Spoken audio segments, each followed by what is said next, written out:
Que a graça e a paz de nosso Senhor e Salvador Jesus Cristo seja contigo. Neste momento damos início a mais uma série de estudo bíblico, dessa vez intitulado Ouvindo a Voz de Deus. E o primeiro tema é a Bíblia Sagrada. A Bíblia é um livro de fato diferente. Na verdade, trata-se de uma pequena biblioteca composta de 66 livros escritos por cerca de 40 autores das mais variadas culturas, origens e ocupações durante um período de 1600 anos. Milhares de pessoas já deram a vida, literalmente, em defesa das verdades nela contidas. Por abraçarem essas verdades, blasfemos se tornaram reverentes, ébrios se tornaram sóbrios, criminosos se tornaram confiáveis, ladrões se tornaram honestos, adúlteros se tornaram puros. Esse, de fato, é um grande testemunho em favor da Bíblia, a conversão dos homens. Mas o que torna a Bíblia um livro tão especial? De onde vem seu poder? Que valor tem ela para o homem atual? Essas perguntas serão respondidas neste estudo. O maior homem que pisou na face da terra foi aquele que dividiu a história, o nosso Senhor e Salvador Jesus Cristo. E o que ele fala da Bíblia Sagrada? Lá em João, no capítulo 17, na oração sacerdotal, ele faz um pedido ao Pai por seus discípulos e por todos nós hoje que cremos. Ele diz: santifica-os na verdade, a tua palavra é a verdade. Aleluia. Jesus, ele considerava a palavra de Deus a verdade, não a verdade. Agora, muitos precisam que alguém lhes ensine a Bíblia, como foi no caso, por exemplo, do eunuco, no capítulo 8 do livro de Atos, quando o Espírito Santo levou Filipe para interpretar a Bíblia, explicar a Bíblia para ele. No verso 30, diz assim de Atos 8: correndo Filipe, ouviu ou ler o profeta Isaías e perguntou: compreendes o que vens lendo? Ele respondeu: como poderei entender se alguém não me explicar? E convidou Filipe a subir e a sentar-se junto a ele. Veja, todos nós cristãos temos uma obrigação de estudar a Bíblia Sagrada, porque devemos estar preparados para pregar a tempo e a fora de tempo, estar dispostos a ser usados pelo Espírito Santo, assim como foi Filipe.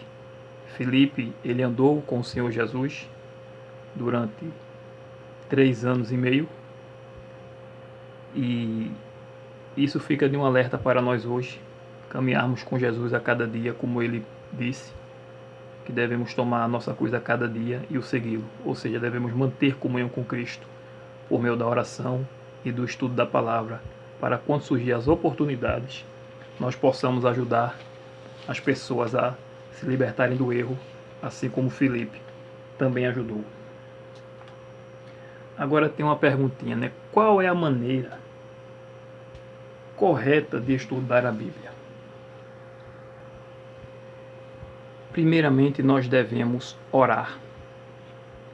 Esse é o primeiro passo, pedir a orientação do Espírito Santo para compreender aquilo que está escrito e o que possamos tirar de lição para nossas vidas. O segundo passo é sabermos que a Bíblia é a sua própria intérprete.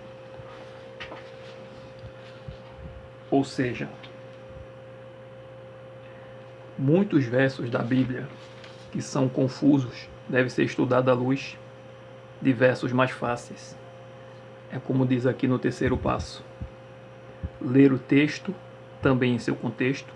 Muitas vezes devemos ler o que vem antes, o que vem depois, capítulos anteriores ou posteriores, comparar com outros textos O quinto passo não dá para enxergar daí, mas é considerar a Bíblia em sua totalidade, ou seja, Antigo e Novo Testamento, vamos ver mais para frente isso. E como já foi dito, passagens mais fáceis explicam as passagens mais difíceis. Há uma regra áurea em Isaías 28:10, que diz que é um pouco aqui e um pouco ali do mesmo assunto. Então devemos comparar os textos que tratam do mesmo assunto, buscar outras passagens que explicam o assunto, estudar pedindo a orientação do Espírito Santo.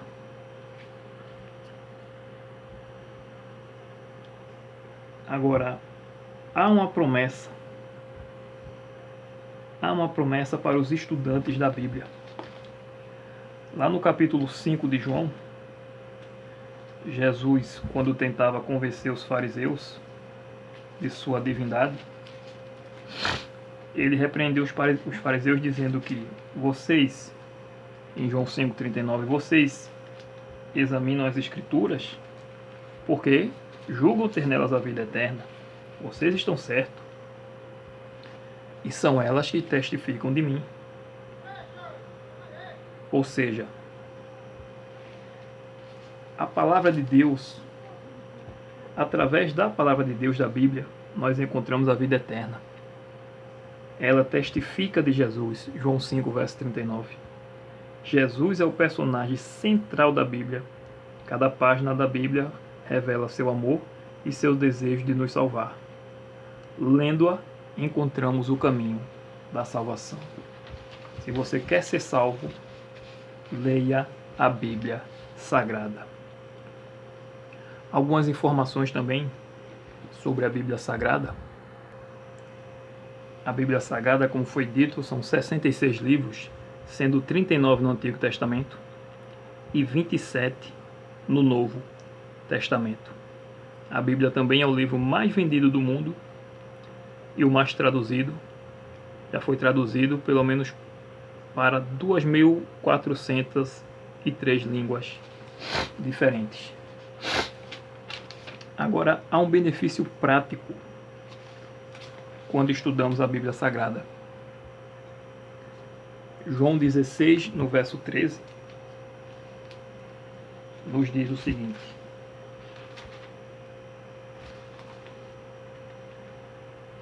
João 16, verso 13. Temos essa promessa. Jesus diz: Quando vier, porém, o Espírito da verdade, ele vos guiará a toda a verdade, porque não falará por si mesmo, mas dirá tudo o que tiver ouvido e vos anunciará as coisas que hão de vir.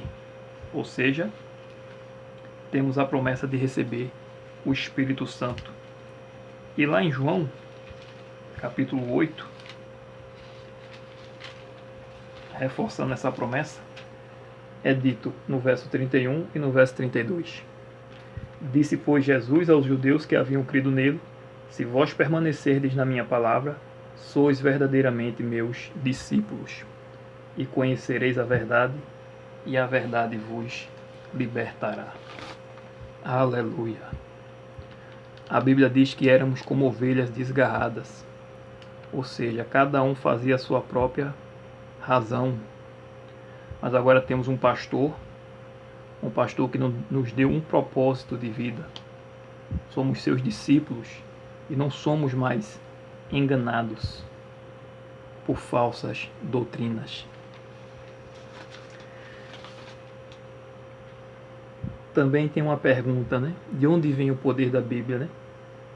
É do mesmo poder que dirigiu os profetas a escreverem a Bíblia.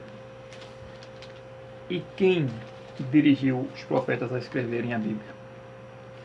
Segunda carta de Pedro, no capítulo 2 e no verso 21 nós temos a resposta.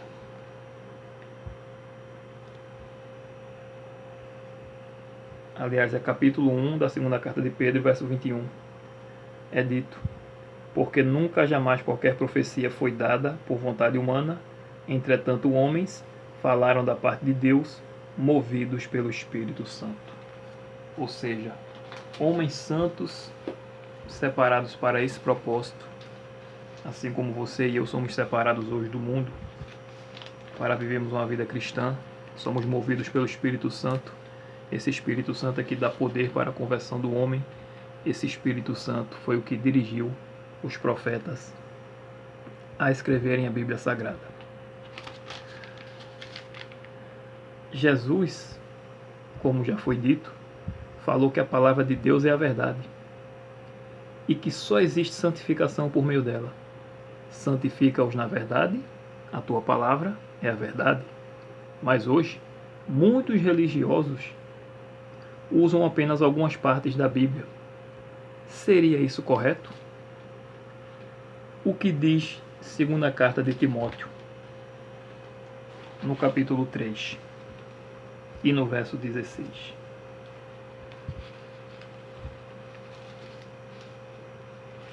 Segunda carta a Timóteo, ouçamos o que Paulo fala sobre isso. Toda a escritura é inspirada por Deus e útil para o ensino, para a repreensão, para a correção e para a educação na justiça. E o verso 17, a fim de que o homem de Deus seja perfeito e perfeitamente habilitado para toda boa obra. Aleluia! Portanto, toda a palavra de Deus é útil. Não apenas o Antigo Testamento, não apenas o Novo Testamento, mas toda ela. A Bíblia é útil para o ensino, repreensão, correção e para a educação na justiça. Pela leitura da Bíblia, nosso caráter é transformado. Lembrando que no tempo de Jesus só existia um Antigo Testamento. Foi do Antigo Testamento que Jesus tirou o Sermão do Monte, por exemplo.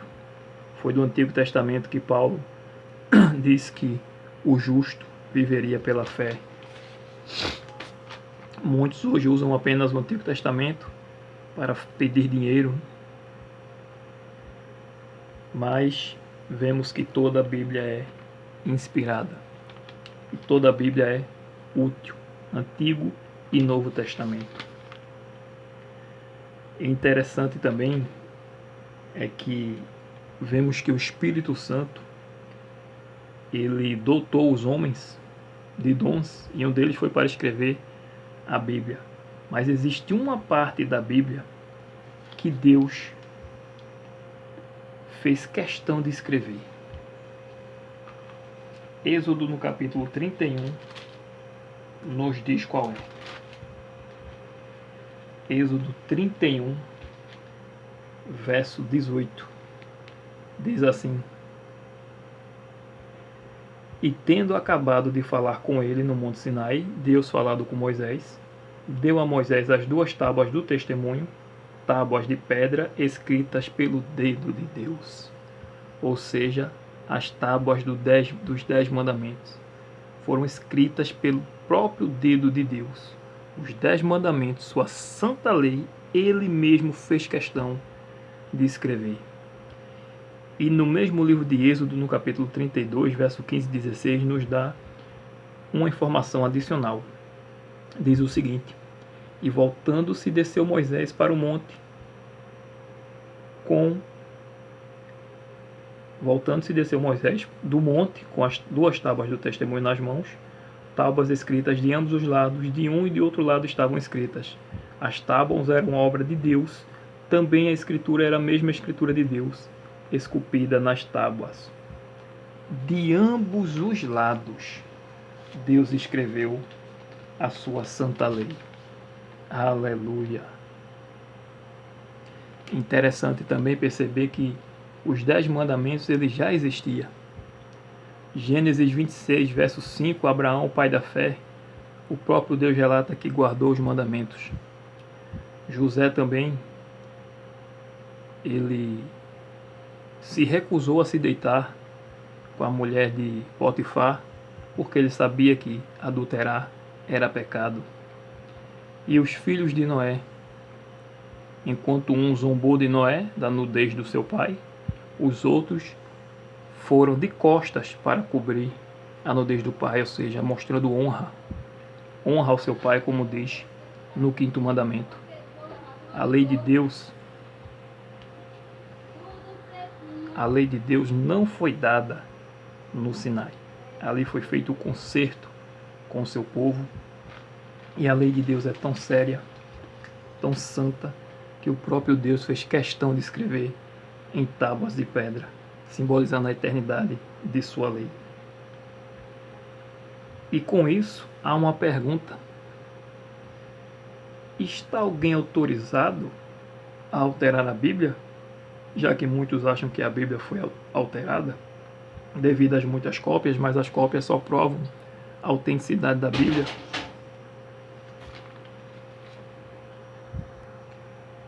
Quando comparamos os textos entre si, só prova que as cópias só provam a autenticidade da Bíblia. Isso é mais uma prova, né, de que a Bíblia realmente é confiável. Tantas cópias e seus mandamentos não foram alterados. Então veja, lá em Malaquias, no capítulo 3, Malaquias é o último livro do Antigo Testamento, é dito o seguinte: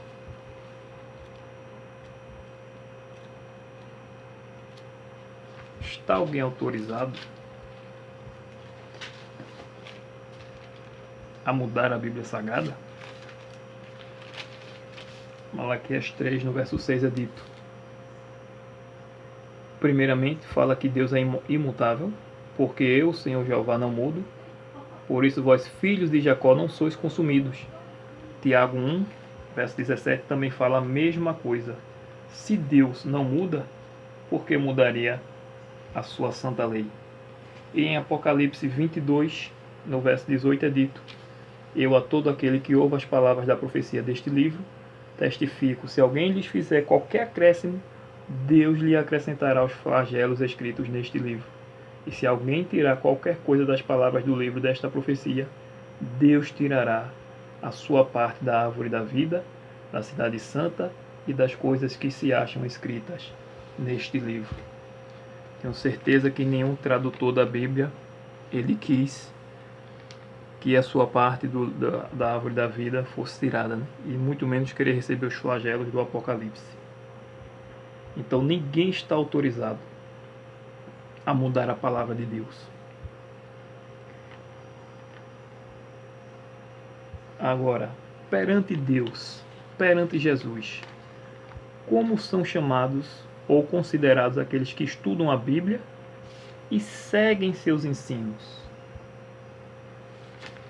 João 13, livro de Evangelho de João, capítulo 13 e o verso 17. Veja o que Jesus diz: ora, se sabeis estas coisas, bem-aventurados sois se as praticardes. Bem-aventurado aquele que ouve as palavras de Deus e praticam. E lá em Tiago, no capítulo 1, nos é dito o seguinte: Tiago 1, verso 22. Tornai-vos, pois, praticantes da palavra e não somente ouvintes, enganando-vos a vós mesmos. Aqueles que apenas ouvem a palavra, estudam a palavra e não praticam, estão se enganando, estão apenas se escondendo. Verso 25, Tiago 1, 25. Mas aquele que considera atentamente na lei perfeita, lei da liberdade, e nela persevera, não sendo ouvinte negligente, mas operoso praticante, esse será bem-aventurado no que realizar. Aleluia! E essa lei da liberdade é a lei de Deus, a lei dos 10 mandamentos, que é uma lei que nos dá liberdade e não que aprisiona, como muitos pensam. Portanto, bem-aventurados são aqueles que praticam os ensinos da Bíblia. E recapitulando, a recapitulação é o método de ensino de Deus. Para Jesus, a palavra de Deus é a fonte da verdade. Muitos estudam e não entendem, precisam de alguém para explicar. A forma correta de estudar a Bíblia é um pouco aqui e um pouco ali sobre o mesmo assunto. Toda a Bíblia é inspirada por Deus e não podemos tirar nem acrescentar nada às Escrituras. Muitos consideram a Bíblia um livro antiquado, mas a verdade é que os antigos fundamentos e princípios que Deus estabeleceu são eternos e para todas as gerações. Assim como a palavra de Deus é eterna e para todas as gerações. Veja o que diz, por exemplo, o Senhor Jesus disse em Mateus 24, verso 35, passará os céus e a terra, mas as minhas palavras não hão de passar. E lá em Isaías, no capítulo 40, temos a seguinte citação, Isaías 40, verso 7. Seca-se a erva e caem as flores, soprando nelas o hálito do Senhor Jeová. Na verdade, o povo é erva, ou seja, o povo é comparado com uma erva que se seca e se vai. Verso 8. Seca-se a erva e cai a sua flor, mas a palavra do nosso Deus permanece eternamente. Aleluia! Muitos tentaram destruir a palavra de Deus. E onde eles estão agora? No pó da terra, esperando a ressurreição dos perdidos. Já a palavra de Deus permanece eternamente e está hoje nas minhas e nas tuas mãos. Portanto, devemos fazer desse livro nossa regra de fé e prática. E se você aceita a Bíblia como a palavra de Deus e quer viver seus ensinos, ore comigo neste momento. Querido Deus e Pai que estás nos céus, louvado, engrandecido e exaltado seja o teu santo nome. Neste momento, Senhor, estamos aqui para fazer o nosso compromisso de fé. Aceitamos, Senhor, toda a Bíblia como regra de fé para as nossas vidas, Senhor. Queremos dedicar tempo cada dia para estudar a Tua Palavra. E faremos, Senhor, com a Tua ajuda, Pai, com Teu Espírito Santo, todo o possível para colocar em prática Teus ensinos, Senhor, em nossas vidas, em nome de Jesus. Amém. Aleluia. No próximo tema, nós veremos a beleza da criação divina. Fique com a paz de Jesus. Amém.